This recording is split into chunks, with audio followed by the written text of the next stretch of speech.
السلام علیکم ورحمۃ اللہ وبرکاتہ۔ الحمد للہ الذی بعزتہ وجلالہ تتم الصالحات۔ سب تعریف اللہ کے لیے ہے۔ یہ اسی اللہ کا فضل و کرم اور اس کا احسان ہے کہ اس نے ہمیں یہ توفیق دی کہ آج الحمدللہ ہم تیسری مرتبہ یہاں اکٹھے ہوئے ہیں۔ وہی سب سٹوڈنٹس جو پہلے فرسٹ سیمسٹر میں تھیں اب سیکنڈ سیمسٹر میں آ چکی ہیں، اور نئی سٹوڈنٹس جو فرسٹ سیمسٹر کی آئی ہیں وہ ان کے ساتھ اس قافلے میں شامل ہو چکی ہیں۔ الحمدللہ بہت خوشی ہوتی ہے اس بات سے کہ ہماری گورنمنٹ نے، ہماری سینٹ نے یہ جو بل پاس کیا تھا کہ تمام یونیورسٹی سٹوڈنٹس کے لیے یہ لازمی ہے کہ یہ قرآن اینڈ سیرہ کا ایک نان کریڈٹ کورس ہے، اسے لازمی وہ مکمل کریں گے۔ اس میں انہوں نے 8 کوئزز دینے، یعنی 8 سیمینار ہونے ہیں ہر اسٹوڈنٹ کی کالج کے جو پورا ڈیوریشن ہے۔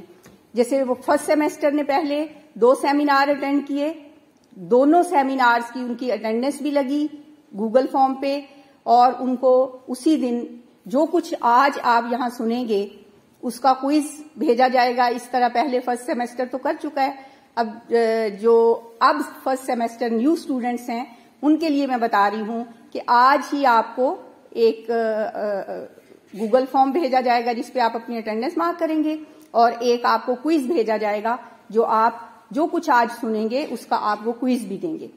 تو اس طرح 8 سیمسٹر تک انشاءاللہ یہ سلسلہ چلتا رہے گا، اور نان کریڈٹ ہم اس کو کہتے ہیں، لیکن مارکس تو آپ کے لگتے ہیں، یہ کوئزز بھی آپ کے ہوتے ہیں، اور بھی جو کچھ ہم آپ کو کرواتے ہیں وہ آپ ساتھ ساتھ الحمدللہ کر رہے ہوتے ہیں۔ تو اس کے بغیر آپ کو ڈگری نہیں ملتی، یہ لازمی حصہ ہے آپ کے کورس کا۔ صرف یہیں پہ نہیں، یہ ہماری ایئر یونیورسٹی میں بھی اور باقی جتنی بھی یونیورسٹیز ہیں، اور یہ پچھلے سیمسٹر سے الحمدللہ یہ شروع ہو چکا ہے۔ قرآن اور سیرت النبی صلی اللہ علیہ وآلہ وسلم یہ دونوں لازم و ملزوم ہیں۔ نبی صلی اللہ علیہ وسلم نے فرمایا تھا ترکت فیکم امرین، میں تم میں 2 چیزیں چھوڑ کے جا رہا ہوں، لن تضلوا من تمسکتم بہما، تم کبھی گمراہ نہیں ہوگے اگر ان دونوں کو مضبوطی سے تھامے رکھو، کتاب اللہ و سنت رسولہ، اللہ کی کتاب اور اس کے رسول کی سنت۔ یہ کورس ہو نہ ہو، ہم کسی کالج یونیورسٹی میں پڑھتے ہوں نہ ہوں، یہ دونوں چیزیں ہماری زندگی کا سلیبس ہے۔ یہ کتاب قرآن پاک کتاب زندگی ہے۔ ہم دنیا میں آتے ہیں، وقت گزارتے ہیں اور چلے جاتے ہیں، لیکن اگر ہم اس سلیبس کی کتاب کو چھوڑ کے زندگی گزارتے ہیں، کیونکہ یہ دنیا تو امتحان ہے، اللہ تعالیٰ نے ہمیں یہاں ٹیسٹ کے لیے بھیجا ہے۔ آپ کو پتا ہے حضرت آدم علیہ السلام جب جنت سے نکالے گئے تو کیا اللہ نے ان سے کہا تھا کہ یہاں سے چلے جاؤ، فَإِمَّا يَأْتِيَنَّكُم مِّنِّي هُدًى، تمہارے پاس میری طرف سے ایک ہدایت آئے گی، فَمَن تَبِعَ هُدَايَ فَلَا خَوْفٌ عَلَيْهِمْ وَلَا هُمْ يَحْزَنُونَ، جو پھر اس کو فالو کرے گا پھر اسے کوئی غم فکر کچھ نہیں ہوگا، وہ پھر اسی طرح واپس اپنے گھر آ جائے گا جو اس کے باپ کی وراثت ہے۔ الذین یرثون الفردوس، یہ لوگ پھر فردوس کے وارث بنیں گے۔ وراثت کیا ہوتی ہے؟ باپ کا مال ہوتا ہے نا۔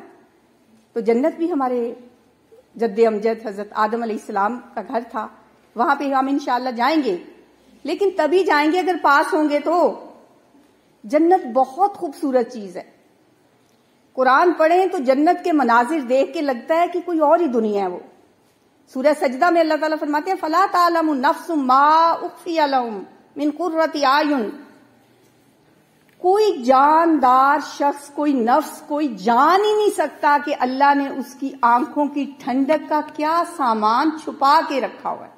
ہم دنیا میں لوگوں کو سرپرائز دیتے ہیں نا، اللہ نے بھی یہ ایک سرپرائز رکھا ہوا ہے۔ حدیث میں آتا ہے کہ کوئی کان ایسا نہیں جس نے وہ باتیں سنی ہوں جنت کے جو نعمتیں ہیں ان کے بارے میں، کوئی آنکھ ایسی نہیں جس نے اسے دیکھا ہو، اور کوئی تصور بھی نہیں کر سکتا، ہم امیجن بھی نہیں کر سکتے. ہم امیجن تو وہی کر سکتے ہیں نا جو کچھ دنیا میں دیکھا ہے.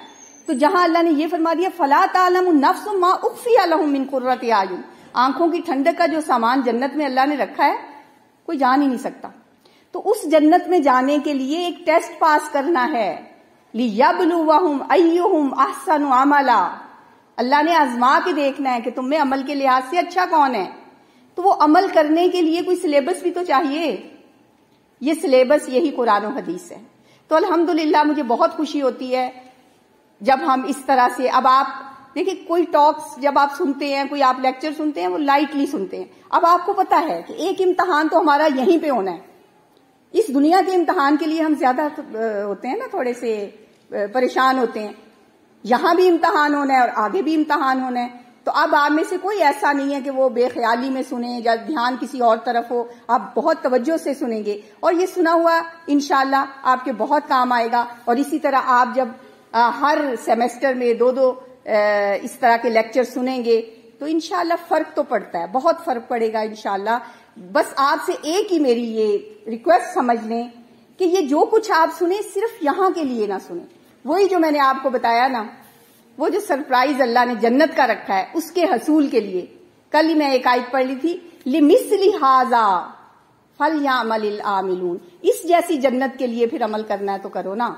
ہم اتنی محنتیں کرتے ہیں، اتنا کچھ ہم کرتے ہیں، اپنے اپنے بارے میں سوچنے کہ میرا جو کچھ بھی ہے، میں ڈگری لے رہی ہوں، میں کوئی محنت کر رہی ہوں، کچھ کر رہی ہوں، صرف یہ دنیا کے 40 50 60 70 سال کے لیے.